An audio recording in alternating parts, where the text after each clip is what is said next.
Head out on the highway looking for adventure and good beer. It's DreZ on Brewsday Tuesday. Couldn't have said it better myself. There we go. Brewsday Tuesday continues on. Your new River Valley's rock station. Thanks to the Southern Restaurant and Six-Pack Store in downtown Blacksburg. We are drinking some brewskis from our trip to Connecticut. We made a pit stop at 12% Beer Project in New Haven, which happens to make beer for, I don't know, about 20 different fantastic breweries. One of which, and the reason I went out there was to get some Abomination Brewing Company beer, and that is what I just poured in my hand. Believe it or not, they didn't have any on tap at the facility, which was a bit disappointing. But to go, they did have, and I thought that I'd even had this one before, but I guess I've had a different version. I have in my hand. This one might even be sort of the OG. I have Galaxies Wandering into the Fog. I think Wandering into the Fog is yours. I guess this is the one with the Galaxy hops. It's a double IPA coming in at a nice hearty 8.6%. And it says right here, brewed and packaged by Abomination Brewing Company, North Haven, Connecticut. So you can see where my confusion would be. But then next to it, it says distributed by 12%. See, that's I interesting. do feel like that's false, almost false advertising, in my opinion. I definitely thought they had a proper facility and were brewing it there. So mine actually says brewed and packaged by 12% brewing. That's what my last one said. North Haven, Connecticut. For Skygazer Brewing Company. That's how I think it should be said. I'm talking over me pouring the beer into the microphone. Yeah, I mean, that's why I thought that Abomination actually had a brewery out there, and that's why I was trying to reach out and figure that out. Got nothing. Crickets to my Facebook message, email, and all that sort of jazz, whatever I sent their way. But I will say this, I am excited to try this beer. And I almost just feel like I never really got a straight answer. The guy at 12% was pretty quick with can I get your phone? Pretty quick with not wanting. It seems like I was asking a lot of questions and bothering him, even though I was just very curious because I was very surprised.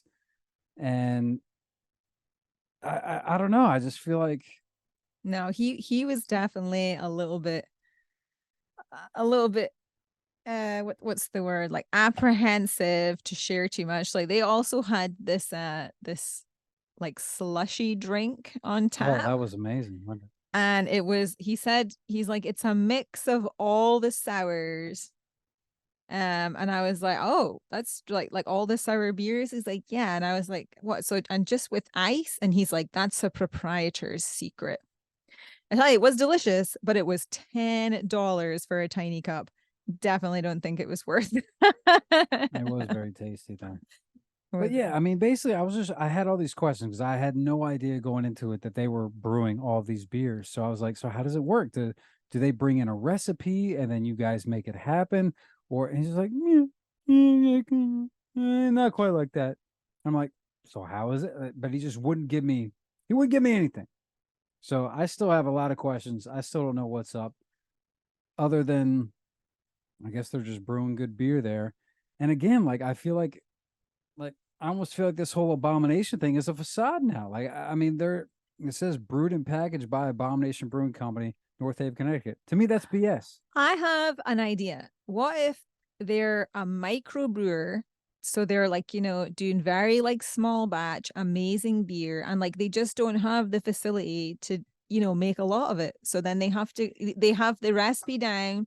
They have everything that they need apart from the equipment. So then they go to these guys to. I've asked that. Oh, you did? Okay. Didn't get a straight answer. So, but yeah, that was what I was like, did they come for you for the big batches? That is what he said. He said they do the evil twin big batches. But otherwise, he made it sound like they do everything for Abomination. And I guess they're just sort of making it seem like, yeah, I don't know. So I'm still not too sure. I guess Abomination perhaps does all of the, I guess, media, promotion, branding. But then when it comes to the beer, I don't know if 12% just handles all of that, or if they point them in the right direction, saying, hey, we want to do something like this, something like that. I don't know if it's a collaboration kind of a deal. I don't know. Basically, yeah, I didn't get a whole lot of info, even though we were there for hours and drinking. Literally, I think I had every beer they had on tap. Hence Yeah. the bill being so expensive. You were trying, every time you went back up, you were trying to get another little snippet of information. But Yeah, it every was time just I went never to the enough. bar, I had more questions and didn't get a whole lot of answers, unfortunately. But Well, so this is delicious though. Like, yeah, you didn't have that really. one. So that one was not on tap at the place. So that mango sour crusher from Sky Galaxy is Again, that's new to you. just a great like texture. Like, I love beers that are creamy. That's like the only way I can describe it. It's almost like a sweetie. I love sweets and treats and sweet stuff. So that's what it's like. It's like having like a malt or something. Yeah, but if it's more sweet, so it's more sweet than sour. No, because it has that tartness on the back end as well, for sure. But it feels like like you're eating an ice cream or something. Or like It's like thick, like an orange sickle, like a kind of a deal. Yeah. Either way, so we went to Connecticut, and that was fun. We did that. We did all that sort of stuff, and then after Connecticut, did we go to? Was it Rhode Island or did we go to Massachusetts? We went to Rhode Island then, didn't we? Went to Rhode We Island. talked about Rhode Island. Massachusetts, though, we have not really talked much about Massachusetts. So we go and we're staying with Ernie. Ernie's Service station. I said pump and go. That's what you told me. I like that. Ernie's pump and go. But it's basically a garage. And Ernie was there basically every day, man. This guy must not sleep, or it's just a constant deal. But he was just a very nice guy, a nice Massachusetts guy. That's when I first heard that stereotypical Massachusetts. I was like, that guy's from Massachusetts. You could tell from the stuff he was saying, but just a very great guy. And so it was essentially a pretty small parking lot, and it was I guess you said it was technically a Boondockers, and usually he doesn't want any more than 2 people there. The first night we got there were 5 rigs in that small little parking lot, squeezed in any which way. And we couldn't complain because we were one of the ones we were shouldn't have been booked in there for the Saturday night, but then we sent him a message and said, "Oh, our friends are going to be there on Friday. Like, would you mind if we squeezed in on Friday?" And he said yes, and he obviously can't. He say said no yes to a couple other people to do something similar. So yeah. So the first night it was 5, but the next night it was just the two rigs, us and one other one. So that worked out well. But yeah, so we met up with Pete and Jenny. Pete, my buddy that I did the canoe trip with. And so we went out to dinner. And this was the first time I felt like because we were on the, so it was Essex, Massachusetts, which is right by Gloucester, which is, I guess, a pretty famous town. I mean, they were celebrating their 400th year of being a town, right? Gloucester's founded in 1623. Yep. If you can believe that. So, and obviously, as you can imagine, being up in that area, very big on the fishing. You know, that was the foundation of the city, and frankly, the state, because that was the basis for Massachusetts becoming a colony, was right there in Gloucester. So, so yeah, we went out. I had some seafood, and then the next night tried to go get the real good seafood, but the place was booked up, so we ended up with pizza again. Yeah, someone forgot to pizza. make a reservation. Don't say that. They said they didn't take reservations. So yeah, that was not going to be a thing. BB likes making reservations. In America, we don't do that so much unless it's not, but apparently they just didn't do it. So either way, long story short, it was pretty fun. We went out and had some seafood and some drinks, and they were staying at a nice little Castle Manor Inn. Oh, nice it was a beautiful bed and old breakfast. house. Yeah, there were so many old houses that were just gorgeous. The architecture and the colors of the buildings were really cool. Some of the houses were just amazing, unbelievable. These huge things just right there on the coast. We actually had breakfast at their bed and breakfast the next day. We went up, met up with them before they hit the road back to Virginia, and breakfast was phenomenal. But the guy was telling me about how who all was living there. He's like, oh, Adam Sandler has a house out there. Mm-hmm. Who were Sam Smith? What were some of the other celebrities that he was name dropping left and right? I know there was a few that I didn't know. Yeah. No, you know, A lot of celebrities got some houses out there because it's just a very nice area. it's a really nice town, yeah. Mm-hmm. And so we went and did our first run. That was nice because first of all, just nice and scenic. We were running right along. I guess it was on the Atlantic at that point. It was that literally section. called Atlantic Road. So the road that runs along the Atlantic Ocean. Yeah. So just huge rocks to our left on the way out, waves crashing, the wind blowing, no bugs. And of course, with that nice, I mean, I would say breeze, but just solid wind because apparently earlier that day there was a tornado we didn't even know about. I That know. was in the area. Ernie says he was watching out for us, though. Yeah, keeping an eye on it. He's like, you guys were fine. I was watching it for you. I was like, okay, well, geez.